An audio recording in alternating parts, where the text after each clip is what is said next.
વિશ્વામિત્રજી અને બધા મુનિ ઋષિ મુનિઓ જ્યારે જ્યારે યજ્ઞ કરે ત્યારે ત્યારે મારીચને સ્વભાવ આવીને યજ્ઞમાં વિઘ્ન નાખે છે।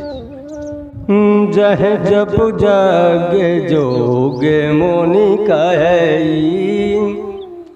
અત મારીચ સ્વભાવ ડરઈ गाधी तलये मन चिंता व्यापी प्रभु अवतरे हरण महिवारा।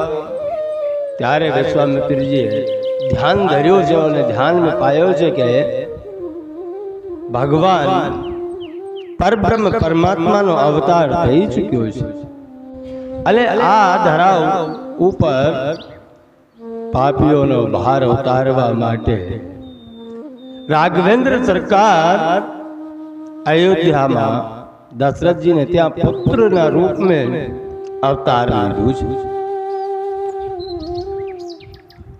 હવે ઘણા લોકો એવો વિચારે છે કે વિશ્વામિત્રજી તો ક્ષત્રિય હતા, છતાં એને પાસે તપસ્યા એટલી કરેલી કે અસ્ત્ર શસ્ત્રોની પણ કઈ કમી નહોતી। તો વિશ્વામિત્રજી ભગવાન રામને માંગવા માટે અયોધ્યા શું કામ જાય છે? અગર વિશ્વામિત્રજી ધારે તો પોતે પણ એ રાક્ષસોનો વધ કરી શકે છે ખરા, પણ શાસ્ત્રો કહે છે જ્યારે યજ્ઞ કરવા બેઠા હો ત્યારે ક્રોધ ન કરાય। ગમે તે તપસ્યા કરતા હોય, ભજન કરતા હોય, એ ભજનને અંદર ક્રોધ કરવાનો નિષેધ છે, ક્રોધ કરાય નહીં। એમાંય વિશ્વામિત્રજી ક્ષત્રિયને ઘરે જન્મ લીધું, છતાં એને એટલી તપસ્યા કરી કે બ્રહ્મત્વને પ્રાપ્ત કર્યા। બ્રાહ્મણોની પંક્તિમાં જઈને બેઠા, એની તપસ્યાના પ્રતાપથી આજે પણ વિશ્વામિત્રજી વિચાર કરી રહ્યા છે કે પ્રભુને પામવા માટે મેં બ્રહ્મત્વ પ્રાપ્ત કર્યું, છતાં પરબ્રહ્મ પરમાત્મા ક્ષત્રિયને ઘરે જઈને જન્મ લીધો। એનો અર્થ એ થાય છે કે ભગવાન કોઈ વર્ણ વ્યવસ્થા નથી રાખતા, એ ભક્ત વ્યવસ્થા રાખે છે। અને ભક્ત વ્યવસ્થા એટલી રાખે છે કે તમે જે હૃદયથી ભક્તિ કરો તો એને અંદર દ્વેષ ભાવ અથવા ક્રોધ તો જરીક પણ ન આવે। વિશ્વામિત્રજી અયોધ્યા આવ્યા છે અને અયોધ્યા આવ્યા બાદ સરજુ નદીમાં સ્નાન કર્યા છે, પોતાના જીવનને ધન્ય બનાવી લીધું છે। અંદર વિશ્વામિત્રજીનો અંતઃકરણ બહુ પ્રફુલ્લિત થઈ રહ્યા છે કે આજ હું મારા પરબ્રહ્મ પરમાત્માને સાનિધ્યમાં આવ્યો છું કે મુનિ આગમન સુના જબ રાજા મિલન ગયું લે બેબ્ર સમાજા કરી દંડવત મુનિ સન્માના નિજ આસન બે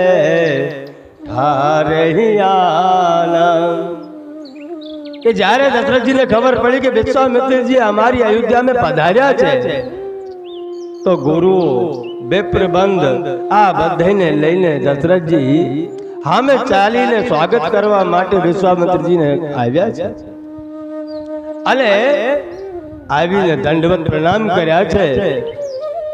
સ્વાગત સત્કાર કરીને વિશ્વામિત્રજીને રાજમહેલમાં લઈને આવ્યા છે અને પોતાને આસને દીધું છે। એ હંમેશા યાદ રાખવાનું, તમે ગમે જેટલા મોટા થઈ જાઓ પણ થાશો તો ગુરુની કૃપા થઈ છે। જા પર કૃપા રામ કી હુઈ તા પર કૃપા કરે સૌ કોઈ। એટલે કહેવાનો છે કે જ્યારે ગુરુવર લોકો તમારી ઉપર કૃપા કરે और તમે કોક પદવીએ જઈને પહોંચી જાઓ પણ તમે ગુરુ તે ઊંચા થઈ નથી શકતા।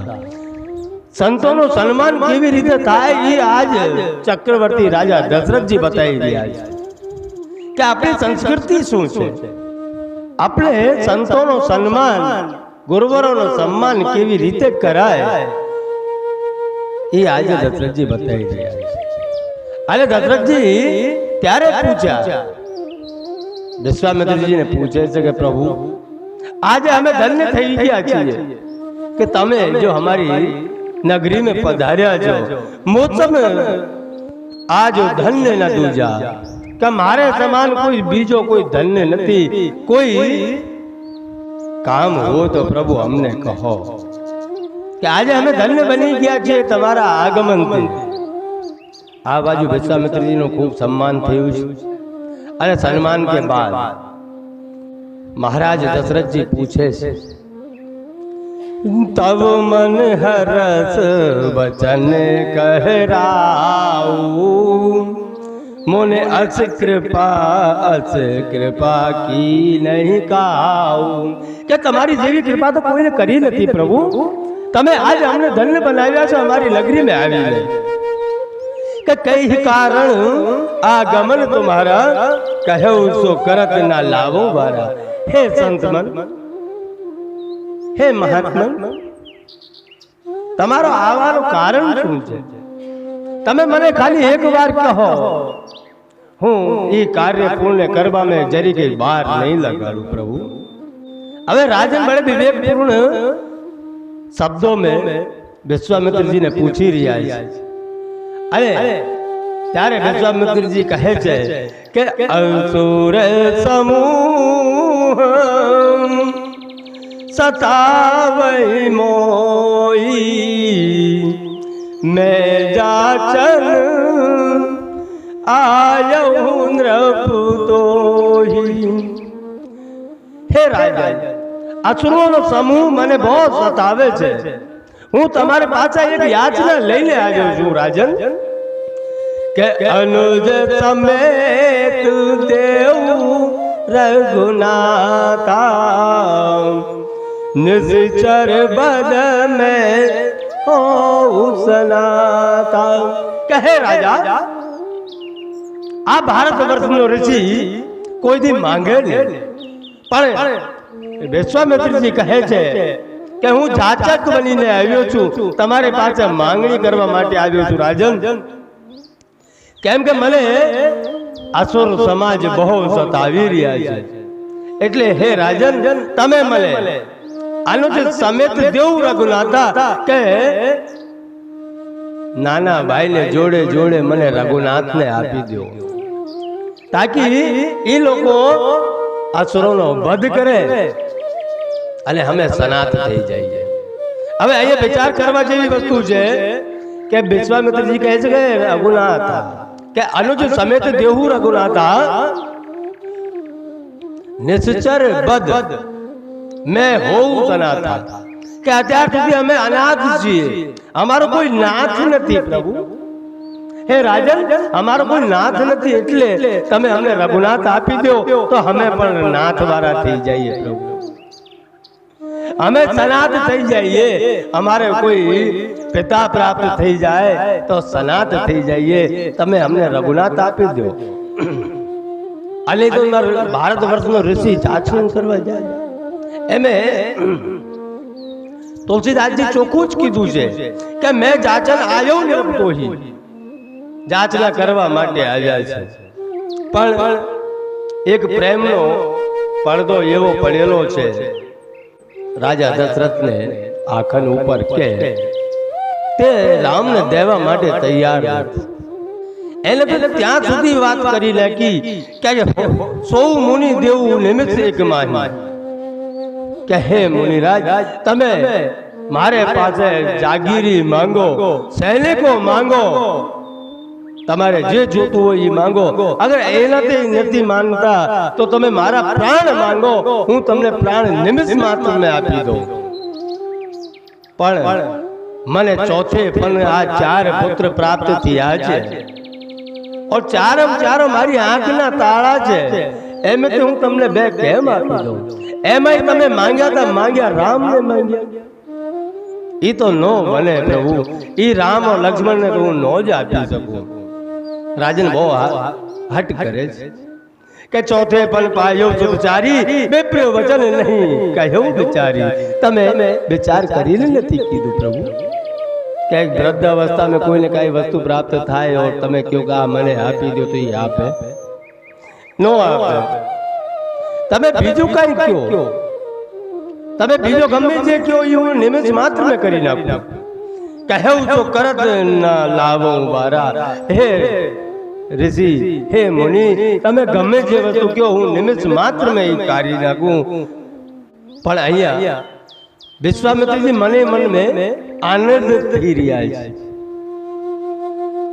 એને ક્રોધ નથી આવ્યો રાજા દશરથના પ્રેમને જોઈને ક્રોધ નથી આવ્યો કેમ એનો કારણ એટલું જ છે કે બ્રહ્મને પામેલા વિશ્વામિત્રજી કેમ ક્રોધ કરી લે એ આમ વિચાર કરતા હતા મનને અંદર કે આ જો ધન્ય છે આ રાજનને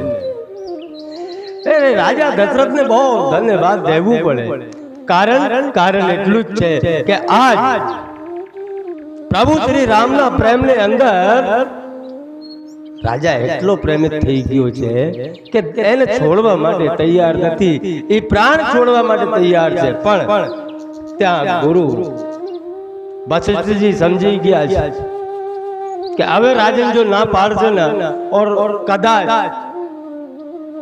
વિશ્વામિત્રજીને ક્રોધ આવશે तो मारा यजमान नो अहित था एला करता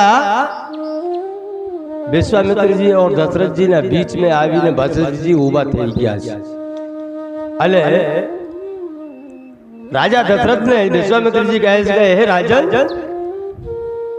पहली बात तो ये है कि विश्वामित्र जी जेवा महान संत તમારે ઘરે આવ્યા છે તમારી પાસે માંગણી કરવા માટે આવ્યા છે ઈ તમે ધન્યવાદ મનાવો તમે ધન્ય છો એમે તમે પછી ના પાડો છો એવો ન બને રાજન કેમ કે તમારી કુલની રીત છે કે રઘુકુલ રીત સદા ચલી આવી પ્રાણ જાય પર વચન ના જાય હે રાજન તમારા પ્રાણ વહી જાય પર તમારા વચનો ન જાય હવે તમે માંગવાનું કીધું અને પછી તમે પાછળ હટો એમ ન ચાલે ત્યાં તો રાજાએ કાઈ બોલ્યા નહીં અલે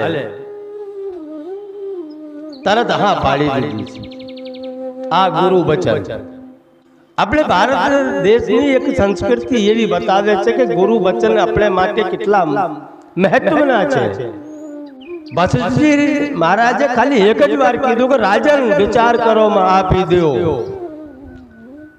ઈ જગ્યા ઉપર જ્યારે ગુરુએ કીધું છે ત્યાં રાજા દશરથે એક વાર વિચાર કર્યો નથી ને આપી દીધા છે લક્ષ્મણ ને રામ આ આપણા ભારતની સંસ્કૃતિ અત્યારે બધે સ્વાર્થને આધીન થઈને બધે દેખાવડો કરે છે પર ગુરુ વચન કેમ પલાય ઈ આપણી રામ કથા શીખવાડે છે આ બાજુ ભગવાન રામ અને લક્ષ્મણજી બે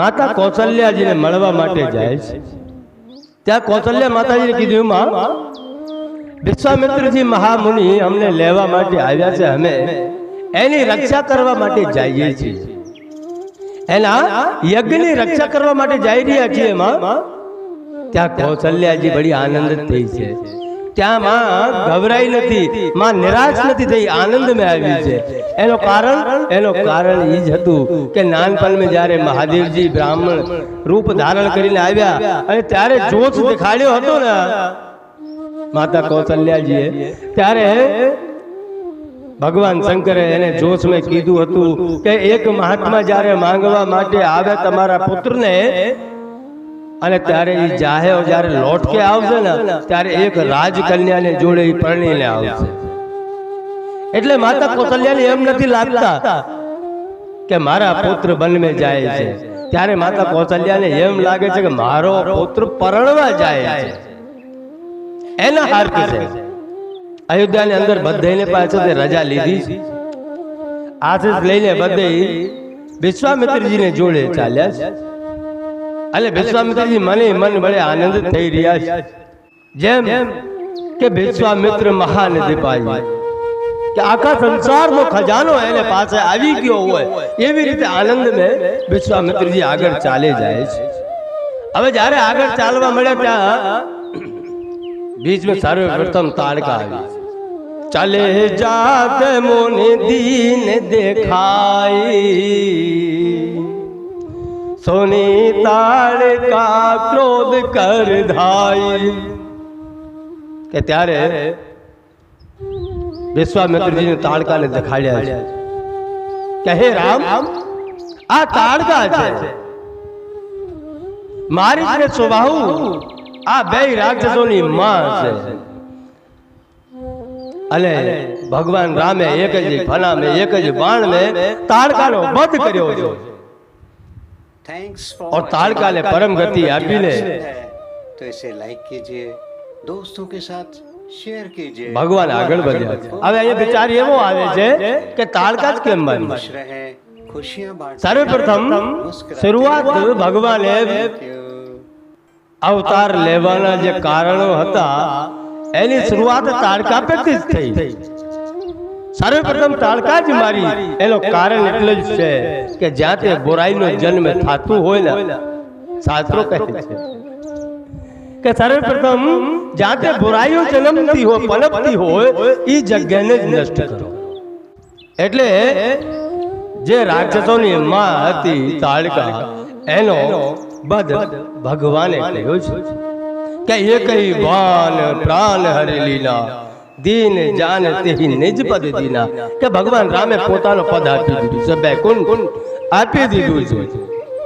પછી ભગવાન રામ અને લક્ષ્મણ ભ્રાતા સહિત ઋષિના આશ્રમે પહોંચ્યા છે અને વિશ્વામિત્રજીના આશ્રમ જ્યારે પહોંચ્યા હતા ત્યાં તો વિશ્વામિત્રજીને પાસે જે કઈ હતું ને શક્તિઓ બધું અર્પણ કરવા જ મળ્યા ભગવાનને। હવે અહીંયા મારા અમુક લોકો એમ વિચારે છે કે ભગવાનની પાસે શક્તિઓની ક્યાં કમી હતી, જો વિશ્વામિત્રજી દેવા જ મળ્યા ખાલી થઈ ગયા, પોતાની બધી શક્તિઓ આપી દીધી। પણ તુલસીદાસજી મહારાજજીનો કહેવાનો તાત્પર્ય એવું છે કે જ્યાં સુધી આપણે અંદર કાંઈક પણ છે, વિદ્યા છે, बुद्धि છે, मन છે, अहंकार છે, કાંઈક નિમિત્ત માત્ર શક્તિનો આભાર છે આપણે પાસે। જ્યાં સુધી એને ખાલી ન કરી દઈએ ત્યાં સુધી બ્રહ્મ ને અંદર બેસાડવાની જગ્યા ન થાય મારા બાપ। હવે ભગવાનને હૃદયને બેસાડવું હોય તો રૂમ ને ખાલી તો કરવું પડશે ને બાપા। આ જ્યાં સુધી રૂમ ખાલી ન હોય તો ભગવાન ક્યાં બેઠશે। એટલે વિશ્વામિત્રજી બધું દેવા મળ્યા છે અને આશ્રમ में આવ્યા છે। ઋષિ મુનિઓ સ્વાગત કર્યો છે, ऋषि मुनिओ कंद मूल फल आप्या છે। भगवान सांजे खाईने आरोगीने गुरु सेवा करी રહ્યા છે અને गुरु सेवा કરીને વિશ્વામિત્રજીને ઘણો કીધું રામ સુઈ જાઓ। હવે ત્યાં ભગવાન રામ સુવા માટે ગયા છે, પછી લક્ષ્મણજી એની સેવા કરી રહ્યા છે। રામે ઘણી વાર કીધું છે ત્યારે લક્ષ્મણજી સુઈ ગયા છે। સવાર પડી છે પણ આ બાજુ વિશ્વામિત્રજીને આમ થઈ ગયો કે મેં બ્રહ્મને પ્રાપ્ત કરી લીધું છે, હવે મારે યજ્ઞ કરવાની જરૂર છે। બ્રહ્મ મને મળી ગયો છે પણ ભગવાન પ્રાતઃ કાલ ઊભા થઈને વિશ્વામિત્રજીને કહે છે કે પ્રાતઃ કાલ મુનિ સન રઘુરાઈ निर्वह जग करहु तुम जाई होम करन लागे मुनि जारी अब रहे मत की रघुवारी। કે પ્રાતઃ કાલ જ્યારે રઘુનાથે કીધું કે પ્રભુ તમે તમારા યજ્ઞ ચાલુ કરો, અમે ઊભ્યા છીએ। અલે જ્યારે यज्ञ चालू थियो, यज्ञ न पवित्र धुमाड़ो आकाश मार्गे मारीच ने स्वभावनी नाक सुधी पोग्यो ने त्या तो मारीच ने स्वभाव दौड़वा ज मळ्या। अले मारीच ने स्वभाव जारे दौड़वा मळ्या તો હાડકાવ નાખવાનો જ્યારે બારો આવ્યો ત્યાં તો ભગવાને સ્વભાવને એક બાણમાં મારા પ્રાણ લઈ લીધા છે અને મારીશને એક ફણા બનાનો બાણ માર્યો છે જે 400 જોજન દૂર જઈને પડ્યા છે હવે વિચાર કરો ખાલી એને ફણા વગરનો બાણ માર્યો અને 400 જોજન દૂર જઈને પડ્યો 400 જોજન એટલે ઘણો થઈ જાય ભાઈ 12 કિલોમીટર નો 1 જોજન થાય હવે ગુણા ભાગ કરતા રહો અને ત્યાં ભેતે મુક્ત કરાયા છે પ્રભુ રામે યજ્ઞ સંપન્ન થયો છે આ યજ્ઞ સંપન્ન થયો થોડાક સમય ભગવાન શ્રી રામ લક્ષ્મણ ભ્રાતા સહિત વિશ્વામિત્રજીને આશ્રમે રહ્યા છે એક સમય એવો આવ્યો કે વિશ્વામિત્રજી રામને કહે છે કે રામ તમે જ્યારે અયોધ્યાથી યજ્ઞોની રક્ષા કરવા માટે નીકળ્યા છો તો મારો કહેવાનો એક ઓર છે કે जनकपुर में राजा जनक जी एक यज्ञ करे છે સીતા સ્વયંવરનો એક યજ્ઞ કરી રહ્યા છે એમાં રાવણ જેવા રાક્ષસો આવીને બાર બાર વિઘ્ન નાખે છે પણ યજ્ઞ સંપન્ન થતું નથી એટલે હે રામ તમે રાજા વિધે જનકજીનો એક યજ્ઞ સંપન્ન કરાવો ને ખાલી એટલો સાંભળ્યો છે ત્યાં તો ભગવાન શ્રી રામ હર્ષિત થઈ ગયા છે आनंद में આવી ગયા છે કે ધનુષ યજ્ઞ સુની રઘુકુલ નાથા હરસ મુનિવર કે સાધા એટલો સાંભળ્યો છે ત્યાં તો ભગવાન હર્ષિત થઈ ગયા છે કે હા પ્રભુ જેમ ગુરુજી તમારી આજ્ઞા ગુરુની આજ્ઞા સર્વોપરી છે તમે જેમ કહો એમ પ્રભુ ને વિશ્વામિત્રજી ઋષિ મુનિઓને સાથે ભગવાન રામ અને લક્ષ્મણને લઈને જનકપુરી જઈ રહ્યા છે હવે પગપાળા જ્યારે જઈ રહ્યા છે ત્યાં રસ્તામાં ભગવાન રામે એક આશ્રમ જોયો છે એ આશ્રમ કેવો છે ત્યાં આજુબાજુ કોઈ જીવ જંતુ રહેતા નથી ઝાડવા ઉપર પાંદડા છે પણ પાંદડાઓ હલતા નથી અને એક પથ્થરની શિલા પડી છે એ પથ્થરની શિલા એક એવી લાગે કોક નારી રૂપ હોય ત્યાં ભગવાને વિશ્વામિત્રજીને પૂછ્યા છે કે પ્રભુ આ આશ્રમ એવો કેમ છે બિયાવાળ એના આશ્રમની અંદર મને એવું લાગે છે કાંઈક તો છે એટલે તમે મને એની કથા કહો ને શું કારણ છે કે આશ્રમ એક દીક મગમાહી खग मृग जीव जंतु कहनाही पूछा मुनहि शिला प्रभु देखी सगल कथा मुनि कहा विशेषी ત્યાં વિશ્વામિત્રજીએ આખી કથા કહેવા માંડ્યા છે વિશ્વામિત્રજી કહી રહ્યા છે કે પ્રભુ તમે પોતે બ્રહ્મ છો અને જે બ્રહ્મ મને પૂછતા હો કે આની શું કથા છે એ કથા મને કહો તો પ્રભુ એ સારું નહીં પણ તમે મને થોડો પદ આપો છો મને મોટાઈ આપો છો એટલે હું તમને એની કથા સંભળાવું પ્રભુ કે આ આશ્રમ એક ગૌતમ ઋષિનો આશ્રમ છે પ્રભુ और जो તમે શિલા જોઈ રહ્યા છો એ એક અહિલ્યા છે જે ગૌતમની પત્ની હતી અહિલ્યાનો શિલા છે શ્રાપ વશ એ પથ્થરની શિલા બનીને બેઠી છે ત્યાં ભગવાન રામે પૂછ્યું શ્રાપ એ કથા મને વિસ્તારથી કહો ને બાપજી ત્યાં વિશ્વામિત્રજી કહી રહ્યા છે કે અહિલ્યા બ્રહ્માજીની પુત્રી એટલી રૂપવાન હતી એટલી સુંદર હતી કે એને ઉપર ઇન્દ્રની નજર હતી ઇન્દ્રની નજર ખરાબ હતી પણ બ્રહ્માજીએ ઇન્દ્રને એ દીકરી ન આપતા ગૌતમ ઋષિને જોડે પરણાવી દીધી અને ગૌતમ ઋષિ અહીંયા આશ્રમમાં રહેવા મળ્યા એક સમય એવો થયો કે ઇન્દ્રની નિયત જ્યાદા ખરાબ થઈ તો ગૌતમ ઋષિનો રૂપ લઈ લે એ આશ્રમ में ચડી બેઠા છે આશ્રમ में આવી જાય છે અહિલ્યા એને ઓળખી શકી નહીં અને ગૌતમ ઋષિ આવીને બેયને પકડી લીધા છે ત્યારે ગૌતમ ઋષિએ એને શ્રાપ આપ્યો કે જા તું જડ થઈ જા. જો તું તારા પતિને નથી ઓળખી શકતી હોય, તારી બુદ્ધિ કેમ જડ જેવી થઈ ગઈ, જા મારો શ્રાપ છે કે તું જડ થઈ જા. એટલું કીધું અને પછી જ્યારે ઇન્દ્રને શ્રાપ દીધું કે તારે છે ને જેટલી પુણ્ય છે ઇન્દ્ર, તે મારે જોડે મારે આશ્રમમાં આવીને છલ કર્યો છે, એટલે હું તને શ્રાપ આપું છું કે તારા 1000 છિદ્રો થઈ જાય, અને એ 1000 છિદ્રો થાય એમાંથી તમારી જેટલી પુણ્ય છે ધીમે ધીમે છીણ થવા માંડે. ત્યાં અહિલ્યાજીએ ખબર પડી કે મારે જોડે છલ થયો છે, અને અહિલ્યાજી જ્યારે રડવા મળી તો ગૌતમ ઋષિએ દયા, અને દયા આવી એ તમે વિચાર કરજો, શ્રાપ દીધું પણ ભારતનો ઋષિ છે એને તરત ને તરત દયા આવી છે અને કીધું છે કે દેવી જા, મેં શ્રાપ તો તને દીધું છે પણ આ શ્રાપ ને તે મુક્તિ તને પ્રભુ શ્રી રામ અપાવશે. તને જે દિવસ ભગવાન શ્રી રામની ચરણ રજ પ્રાપ્ત થશે તે દિવસ તું તારે પતિ લોકમાં આવી જશે.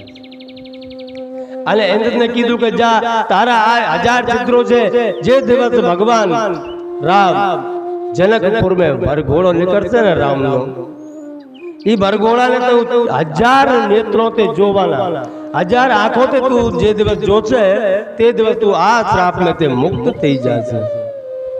એટલે કહેવાનો છે કે ગૌતમ નાર શ્રાપ બસ ઉપલ દેહ ધરી ધીર, ચરણ કમલ રજ ચાહતી કૃપા કરો રઘુવીર. વિશ્વામિત્રજી કહી રહ્યા છે કે તે દિવસે આ અહિલ્યા શ્રાપ બસ પથ્થરની મૂર્ત બનીને બેઠી છે, તમારો ઇંતજાર કરી રહી છે. પ્રભુ તમે હવે એને મુક્તિ આપો, તમારા ચરણ રજ એને અર્પિત કરીને તમે એને મુક્તિ આપો. ત્યાં ભગવાન શ્રી રામે વિચાર કર્યો કે એક તો નારી એને પગ કેમ અડાડ્યા, પણ કહાવત છે આપણે તે ગમે જે ખોટો થયો હોય એમે શાસ્ત્રો કહે છે કે આપણે તે અગર એકવાર કઈ ખોટું થઈ જાય અને અમે સાંભળી જઈએ અને ભગવાનને પ્રીત રાખી લઈએ તો આપણી મુક્તિ થઈ જાય ખરી.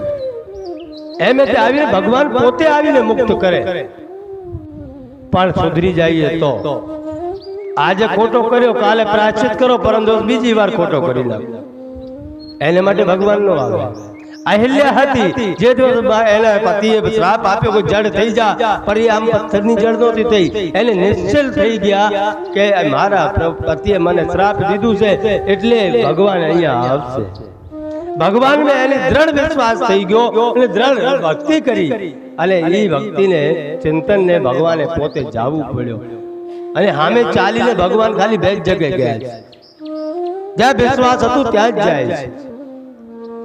એક અહિલ્યાને ત્યાં ભગવાન સામે ચાલીને ગયા છે અને એક સબરીને ત્યાં ભગવાન ચાલીને ગયા છે, બે જગ્યાએ વિશ્વાસ છે. અહિલ્યાને પોતાના પતિને વચન ઉપર વિશ્વાસ છે અને સબરી માને પોતાના ગુરુ ઉપર વિશ્વાસ છે. સબરી માએ કોઈ દીવાર એના ગુરુને પૂછ્યા નહીં, પ્રભુ તમે જઈ રહ્યા છો અને કહો છો કે અહીંયા રામ આવશે, પણ મને સમય તો આપો ક્યારે આવશે. એવો કઈ સવાલ નહોતો કર્યો, ખાલી ગુરુએ કીધું કે રામ આવશે એટલો વિશ્વાસ મન કે અંદર બેહી ગયો કે મારા ગુરુનો વચન છે એટલે રામ આવશે. અને આજકાલના શિક્ષકો તો કેવો ગજબ ના હો, એમ કાંઈ ન ઘટે. અગર તમે તમારા ગુરુને પાસે જાતા હો અને જરીક પૂછો બાપજી મને આ તકલીફ પડી છે, આનો કઈ નિવારણ કરો, અગર ગુરુજીએ કહી દીધું કે થઈ જશે બેટા ચિંતા કરમાં, એ થઈ જશે ચિંતા કરમાં, તો આજકાલના કલિયુગના શિષ્યો તરત જ પૂછી લે બાપજી સમય તો આપો કેટલા દિવસમાં થાય, ક્યારે થાય, તો ત્યાં ભગવાન આવે નો આવે, કેમ કે ગુરુ વચન ઉપર દ્રઢ વિશ્વાસ હોય ત્યાં જ ભગવાન પધારે છે.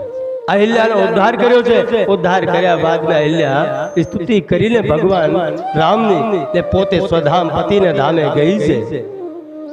ભગવાન વિશ્વામિત્રજી જોડે ઋષિ મુનિઓ જોડે આગળ વધ્યા છે. આગળ જગત પાવની ગંગા પડી અને ત્યાં ભગવાન રામ વિશ્વામિત્રજીને પૂછી રહ્યા છે કે બાપજી આ પવિત્ર નદી કઈ નદી છે અને ક્યાંથી નીકળી છે એની કથા કહો ને. ત્યાં ભગવાન વિશ્વામિત્રજીને ભગવાનની વાણી સાંભળીને વિશ્વામિત્રજી અચંબિત પડી ગયા છે અને વિચાર કરી રહ્યા છે કે જે પરબ્રહ્મ પરમાત્માના નખમેથી ચરણમાંથી જે નદી નીકળેલી છે, ગંગાજી નીકળી છે પોતાના ચરણમાંથી, એની કથા મહારાજે પૂછે છે પ્રભુ. પણ વિશ્વામિત્રજીને વિવેક સહિત સંપૂર્ણ કથા કહી છે. કેવી રીતે આ ધરા ઉપર આવી છે, ક્યાંથી એનો પ્રગટ થયો છે, એ બધી કથા કહીને પછી તો બધે ત્યાં સ્નાન કર્યો છે.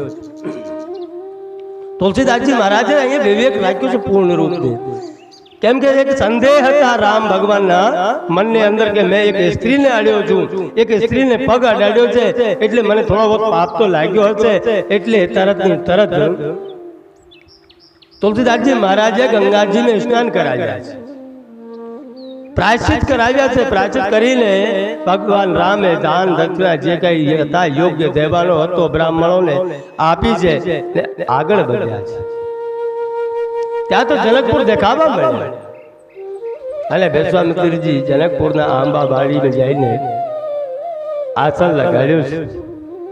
અને એ આસન લગાડ્યા આંબા બાળીમાં અને ભગવાન રામને અને લક્ષ્મણને ફૂલવારી જોવા માટે મોકલ્યા છે. ત્યાં સમાચાર જનકજીને ખબર પડી છે કે વિશ્વામિત્રજી જનકપુર આવ્યા છે. તો સતાનંદજી મહારાજ જોડે જનક મહારાજ વિશ્વામિત્રજીને મળવા માટે આવે છે. યથા યોગ્ય પ્રણામ કરે છે, દંડવત પ્રણામ કરીને સ્વાગત સત્કાર કરીને બાપજીને પાસે બેઠે છે. ત્યાં અને બધા પોતપોતાના આસન ઉપર બેઠ્યા છે. ત્યાં જ ભગવાન રામ અને લક્ષ્મણજી ત્યાં પધાર્યા છે કે ઉઠે સકલ જબ રઘુપતિ આए, વિશ્વામિત્ર નિકટ બેઠાએ. કે એ ફૂલવારી જોઈને ત્યારે ભગવાન શ્રી રામ ને લક્ષ્મણજી જોડે આવ્યા છે. ત્યાં તો બધે જેટલા રાજસભામાં બેઠા હતા ને બાપજી વિશ્વામિત્રજીને પાસે, એ બધી સભામાં ઉભા થઈ ગયા છે. જનકજી મહારાજ પણ ઉભા થઈ ગયા છે એટલે વિશ્વામિત્રજીને બે ભાઈઓને પોતાને નિકટ બેસાડી લીધા છે કે ભયો વિદેહુ વિદેહુ વિશેષા. અહીંયા તુલસીદાસજી મહારાજ કહે છે કે વિદેહી તો હતા, જનકજી વિદેહી તો હતા, પણ એ વિશેષ વિદેહી થઈ ગયા ભગવાન રામના દર્શન કરીને. અને વિશ્વામિત્રજીને પૂછી રહ્યા છે કે કયો નાથ સુંદર તો બાલક, મોને કોલે તિલક કિન્દ્ર પાલક, બ્રહ્મ જોન ગમને તી કહી ગાવા, ઓવે વેચ ધર કી સોઈ આવા. જનકજી મહારાજ વિશ્વામિત્રજીને પૂછી રહ્યા છે કે હે પ્રભુ, હે મુનિરાજ, આ બે બાળક કોણ છે? કોઈ ઋષિ મુનિઓના તિલક છે અથવા તો કે કોઈ રાજાના પુત્ર છે, અથવા જો એ પણ નથી તો આ પોતે બ્રહ્મ છે? તમે મને કહો પ્રભુ, આ કોણ છે? ત્યાં વિશ્વામિત્રજી ઓળખાણ આપી રહ્યા છે કે તમે જે કહી શકો તે. હે રાજન, તમે એને નરો નારાયણ ગણો તો ભલે ને રાજાના પુત્ર ગણો તો ભલે, ઈ દશરથ રાજાના બે પુત્રો છે અને મારા યજ્ઞની રક્ષા કરવા માટે આવ્યા છે કે રામ લખન દો બંધુવર, રૂપશીલ બલધામ, મખરા કેવું સબ સાખી જગો, જીતે અસુર સંગ્રામ. કહે રાજન, મારી યજ્ઞની રક્ષા કરવા માટે બે ભાઈઓ આવ્યા છે અને મારા યજ્ઞની રક્ષા કરતે કરતે એને અસુરોનો વધ કર્યા છે.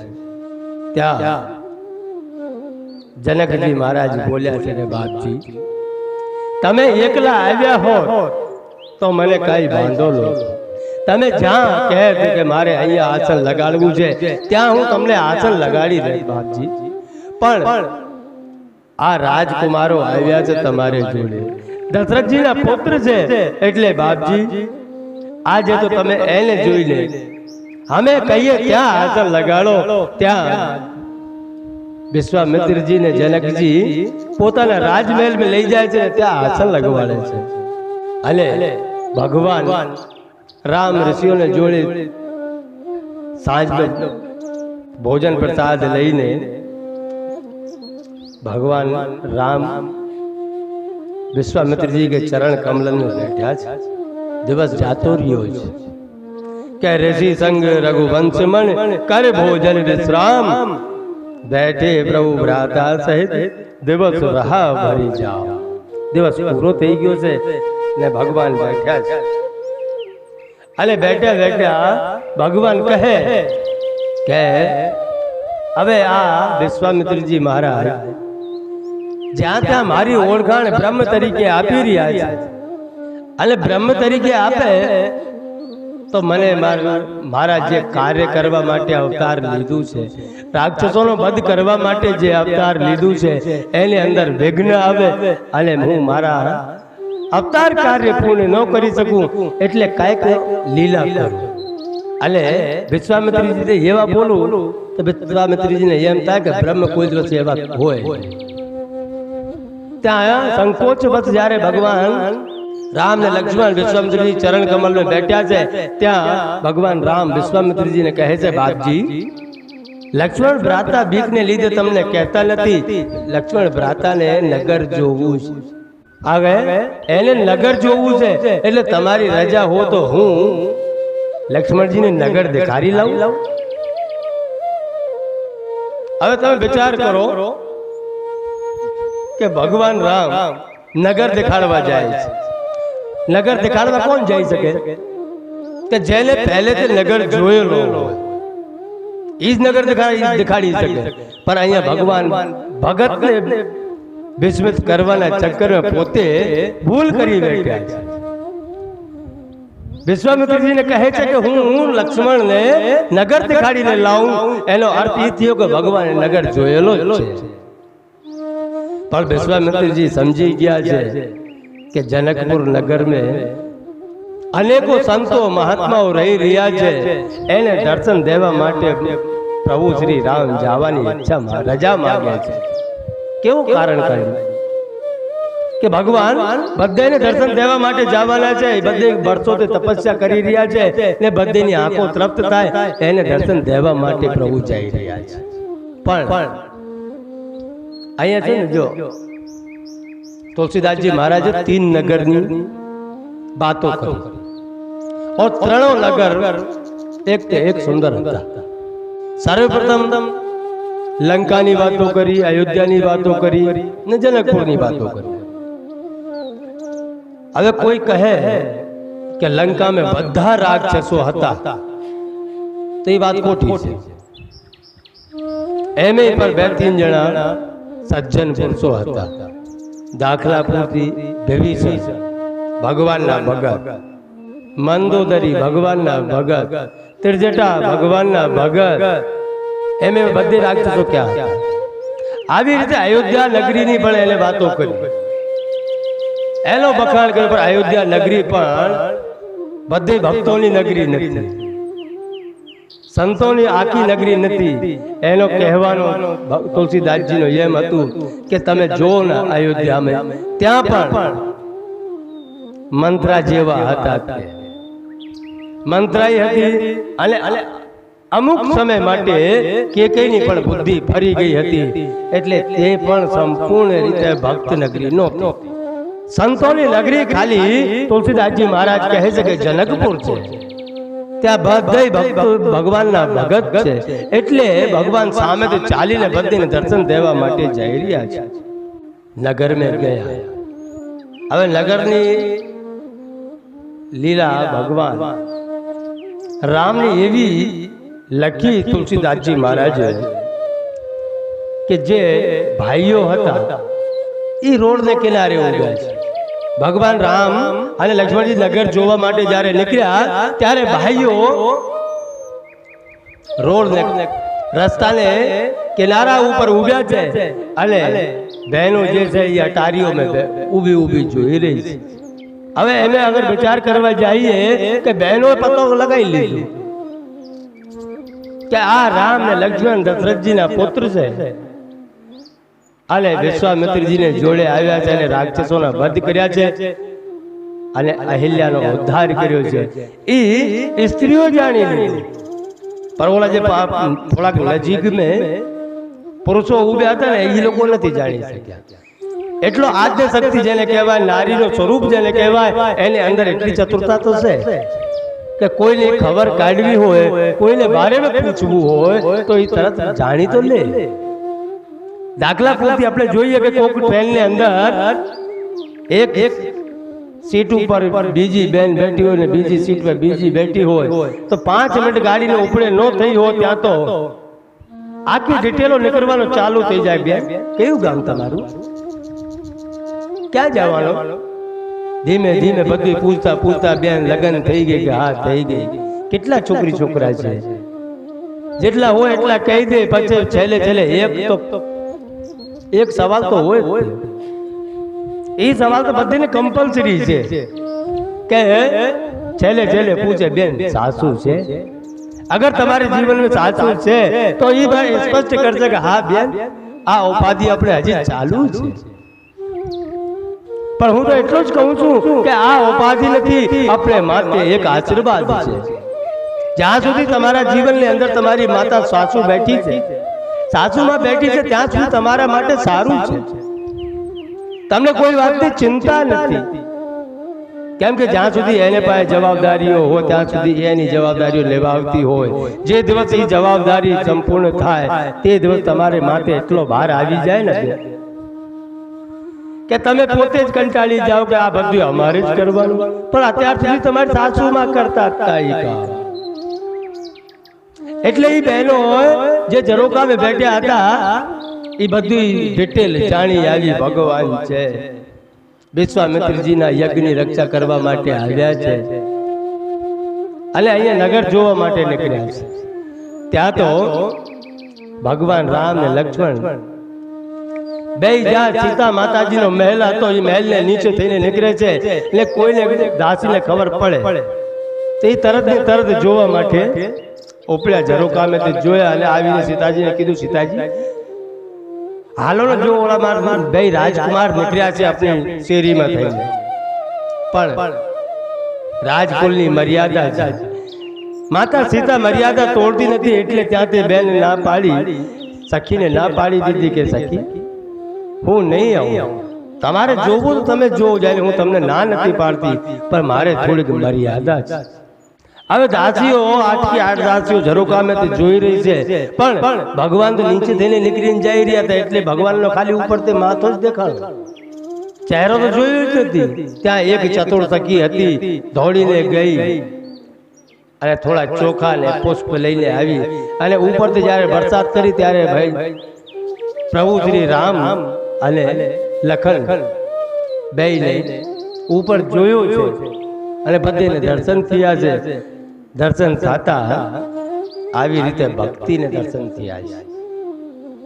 પુરુષાર્થ નીચે ઉભ્યો છે પણ ભક્તિ ઉપર છે, છતાં ભક્તિને દર્શન થઈ જાય છે. એટલે પુરુષાર્થ તો દર્શન કર્યા છે છતાં એ ઓળખી શકતા નથી, જાણી શકતા નથી કે કોણ છે. એ પ્રભુને પાછળ નથી જઈ શકતા. થોડાક નજીક છે પણ પાછળ નથી જઈ શકતા. પાછળ કોણ ગયા? જનકપુરના જે નાના નાના બાળકો હતા એ ભગવાન શ્રી રામને પાસે ગયા અને ભગવાનને અડી રહ્યા છે, અંગવસ્ત્ર છૂઈ રહ્યા છે અને ભગવાનની આંગળી પકડી રહ્યા છે. એટલે ભગવાનને જ્યાં લઈ જાય ને પોતે આંગળી પકડી પકડીને દોરી રહ્યા છે કે ભગવાન આ સીતાજીનો સ્વયંવર અહીંયા થવાના છે. હે ભગવાન હાલો તમે થાકી ગયા છો, અમારે ઘરે બેઠી હાલો ઘડીક બેસી જઈએ. અને જ્યારે જ્યારે ભગવાન તે બાળકોએ કીધું એ ભગવાન એ દિશામાં ગયા છે. એનો અર્થ એ થાય છે કે પુરુષાર્થ નજીક નથી આવી શકતા, અને પુરુષાર્થની નજીક આવવું હોય તો પહેલે નિખાલસ થવું પડે. તમને બાળકની જેમ સ્વભાવને બનાવવું પડે. સાધુ સંતોનો જ્યારે જ્યારે મારે ભજન બધે ને ત્યારે ત્યારે એ નિખાલસ થતો જાય છે. અને જ્યારે જ્યારે ભજન બધતા બધતા એ પૂર્ણ રૂપથી નિખાલસ થઈ જાય એને ભગવાન પ્રાપ્તિ જ થાય છે. કેમ કે એનો જીવન બાળક જેવો થઈ જાય છે, મનની અંદર કાંઈ રાખતા જ નથી. જેવી રીતે બાળક મનની અંદર નિખાલસતા રાખે છે, એવી રીતે સંતો પણ નિખાલસ થઈ જાય તે દિવસ ભગવાન એને મળી જ જાય છે. હવે થોડો મોડો થાય છે એટલે ભગવાન શ્રી રામ અને લક્ષ્મણજી બાળકોને કહે છે કે અમને મોડો થાય, તમે તમારા ઘરે જાઓ ને અમે અમારા ગુરુ મહારાજજીને પાસે જઈએ. એટલે ભગવાન વિશ્વામિત્રજીને પાસે આવ્યા છે. સંધ્યા સમય છે અને સંધ્યાને અટાણે જ્યારે ભગવાન નિવૃત્ત થઈને ગુરુના ચરણમાં બેઠા છે અને ગુરુ સેવા કરી રહ્યા છે. ભગવાન રામ ને લક્ષ્મણ ગુરુજીના પગ પચરી રહ્યા છે. ગુરુજી ઘણી વાર ના પાડે છે કે રામ હવે રહેવા દો ને, પણ ભગવાન રામ છે વિવેકશીલ છે એટલે કચરી રહ્યા છે. પણ આજકાલના ગુરુ તો બહુ ગજબના મારા બાપ. અગર કોક ભાઈ એની સેવા કરવા માટે લાગી જાય તો એ પોતે વિવેક દેખાડતા જ નથી. કરે છે તો કરવા દે ને ભાઈ. એમાં એક વાત એવી મને યાદ આવી કે એક સમયે એક ગુરુને ત્યાં રાતના 10 વાગ્યા 9-10 વાગ્યા 9 વાગે એક શિષ્ય આવ્યો અને ગુરુજીના પગ ચંપી કરવા મળ્યા, પગ દબાવવા મળ્યા. ત્યાં ગુરુજી આંખો બંધ કરીને ઉતારી. કલાક થઈ 10 વાગ્યા. ત્યાં ઓલા શિષ્યને એમ થયું કે હવે ગુરુજીને નીંદર આવી ગઈ છે, લાવ હવે હું પોતે પણ જઈને સૂઈ જાઉં. જ્યાં ધીમેથી હાથ હટાવ્યા ત્યાં ગુરુજીએ હળુક બેસીને એક પ્રશ્ન મૂક્યો કે ભાઈ તમે કેટલા ભાઈ? હવે 10 વાગે જ્યારે એક પ્રશ્ન આવ્યો કે કેટલા ભાઈ, તો ઓલા ભાઈએ કીધું ગુરુજી હજી જાગે છે. એટલે એ ભાઈએ કીધું કે બાપજી અમે 4 ભાઈ. અને ઓલા ભાઈ પછી બીજી વાર પગ ચંપી મળ્યા કરવા, એ પગો દબાવવા મળ્યા. ત્યાં કલાક વીતી ગઈ, 11 વાગ્યા. ઓલા ભગતને થયા કે હવે તો ગુરુજી સૂઈ ગયા છે, લાવ હવે હું આરામ કરી લઉં. જ્યાં હાથ હટાવ્યો ત્યાં ગુરુજીએ બીજો પ્રશ્ન મૂક્યો કે ભાઈ કેટલા પરણ્યા? ઓલા ભાઈએ કીધું બાપજી 2 પરણ્યા. બસ એટલું કહીને બાપજી તો પછી આંખ બંધ કરીને ધ્યાન મગ્ન થઈ ગયા. આવી રીતે કલાકે ગુરુજીના પ્રશ્નો ચાલે. ઓલો ભાઈ કલાકે એમ થાય હવે ગુરુજી સૂઈ ગયા. સવારના 4 વાગ્યા છે. હરી ફરીને ઓલા ભાઈને એમ થયું કે હવે તો ગુરુજી પાકા સૂઈ ગયા, હવે હું ઘડીક આરામ કરી લઉં. ત્યાં જેમ હાથ હટાવ્યો ત્યાં ગુરુજીએ પહેલો પ્રશ્ન પછી દોડાવ્યો કે ભાઈ કેટલા ભાઈ? ત્યાં ઓલા શિષ્યએ કીધું ગુરુજી અમે 3 ભાઈ. તો ઓલા ગુરુજીએ પૂછ્યું કેમ ભાઈ તમે 3 ભાઈ? खुश रहे, તું પહેલે તો કહેતા હતા કે 4 ભાઈ છે. ત્યારે ઓલા શિષ્યએ કીધું કે ગુરુજી ઈ 9 વાગે અમે 4 ભાઈઓ હતા, પણ અત્યારે 4 વાગ્યા છે, મને લાગે છે કે તમે મને જીવતા ઘરે નહીં જવા દો. તમે મને જીવતા ઘરે નહીં જવા દો. એટલે હવે જે ઘરે 3 છે મેં ઈ જ બતાવ્યા છે કે ઈ 3 જ છે, હું તો શું જ નહીં. એટલે મારો કહેવાનો તાત્પર્ય એટલો છે કે કોઈ પણ તમારી સેવા કરતા હોય તો આપણે જરીક વિવેક જરૂર દેખાડજો મારા બાપ. અને જ્યારે જ્યારે વિવેક દેખાડશો ને એની અંદર બહુ અમૃત બરસવાનો થાય. છોકરો પિતાની સેવા કરતા હોય કે સાસુની સેવા બહુ કરતી હોય તો બહુનો ફરજ બને છે એટલે પિતાનો ફરજ બને છે કે થોડો વિવેક દેખાડવાનો. સમય પે એને પૂછતો રહેવાનો, કઈ તકલીફ તો નથી ને બાપા. આખા સંસારનો ભાર તારે માથે મૂકી દીધું, અમે નિવૃત્ત થઈ ગયા એમ નહીં સમજી લેતા. કઈક પણ તકલીફ હો તો અમને કહેજો. આવી રીતે ભગવાન શ્રી રામ ને લક્ષ્મણજી બે ગુરુ સેવા કરી રહ્યા છે. ગુરુજીને બધારે કીધા કે હવે સુઈ જાઓ રામ. ત્યાં રામજી ભગવાન સુવા માટે ગયા છે. હવે ભગવાન રામ સુવા ગયા ત્યાં ભગવાન લક્ષ્મણ પગ દબાવવા મળ્યા છે. ત્યાં ભાઈ રામ કહી રહ્યા છે કે ભાઈ લક્ષ્મણ તમે પણ આરામ કરો ને હવે. પણ નાનપણની એક કથા એવી આવે છે કે જ્યારે જ્યારે લક્ષ્મણજી હોવા માટે માંગતા ને ત્યારે ભગવાન રામનો જમણે પગનો અંગૂઠો એ પોતાના મોઢામાં નાખીને હોતા. જ્યાં સુધી ભગવાન રામના પગનો અંગૂઠા એને મોઢામાં ન આવે ત્યાં સુધી લક્ષ્મણજીની નીંદર ન આવે.